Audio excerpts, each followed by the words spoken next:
Hello, and welcome to this week's episode of Concepts to Conversations. I'm here with a member of our BlueBird Strategies team, Tom Crosby. Let's hear what he has to say about content. I'm Tom Crosby, and with BlueBird Strategies, I am Content and Creative Strategist for the team. Wonderful. And how did you come to join BlueBird Strategies?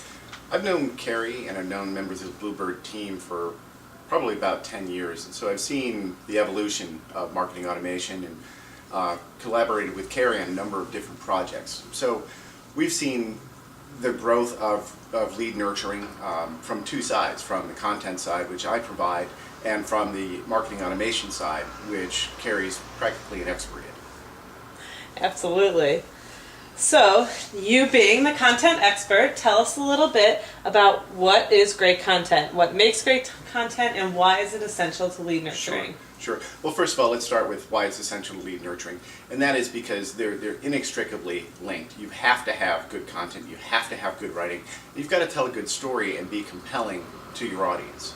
So what makes good content is something that actually gives value to your audience, your constituent. So it's not about you telling them what you want them to hear, it's about giving them what they want to hear and what they need.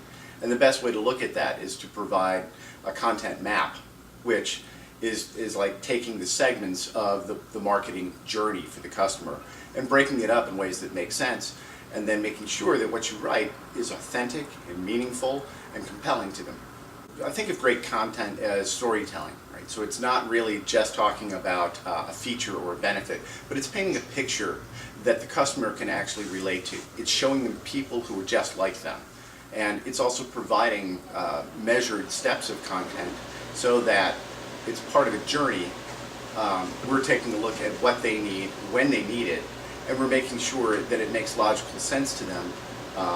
Also pointing them into the direction of the next item that they need. It is personalized. You can't just take this from a form and repurpose it. You really have to look at what is my client, who are their audience members. So we do things like we start with buyer personas. We try and find out exactly what it is that they want and talk to them in ways that are authentic to them. So it's not spoon feeding them what we want them to hear. It's giving them something of meaning, something that's of value, and something that really helps them in their part of the journey wherever they are now. Are they in exploration? Are they in evaluation? Are they close to a purchase decision? We tailor that content to make sure that it makes sense to them wherever they are in that journey. We have a customer that's in a very specialized area, but they're seeing a lot more competition. And so we looked at their buyer's journey, and we created a few very specific assets for them. One was an ebook, which is interactively linked back to their website.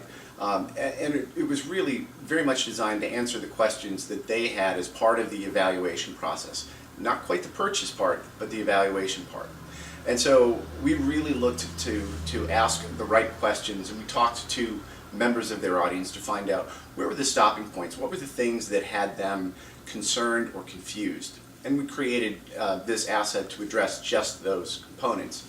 Similarly, we created a video asset for this same company that accomplishes a very, very different purpose. It's much earlier in the journey for people who have heard of their technology or heard of this area of what is actually a sales configuration engine.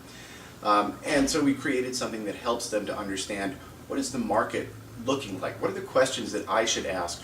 What should I do within my enterprise to find out exactly what it is we need to do to make sure we make the right decisions when we get a little further down the evaluation journey. And when you're going through this process with the client themselves, you're with them every step of the way, coaching them, helping them. What is your role specifically and how you work with them? Sure.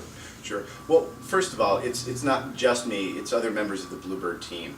And I kind of think of us like a shape-shifting puzzle piece, right? So you don't have to buy one unit or one team. We come in and out as we're necessary, and that's a highly evolving process. It's not the same week to week because the needs are going to change, the market's going to change, and you can't dictate those forces too far. You can't predict those forces too far out. So really what we do is we make our best plan early, and then we constantly revise it, we constantly revisit it, make sure that what we're developing is doing its job, it's meeting the needs, and finding out where do our customers branch in the journey? What do they really need next? We may have planned for a video asset, but maybe they actually just need a checklist. They just need something that they can download. So we create the things that they need, and then we score it and help them in the journey. Because honestly, nobody really comes to your website for the first time looking to buy, right? They've got a long journey ahead of them of evaluating what it is that is going to be the right thing for them, and that's going to really evolve too as they continue to look at different options, as they continue to discover more about where they are in their own enterprise. Want to hear more about what makes great content? Join us next week for part 2 of this episode with Tom Crosby.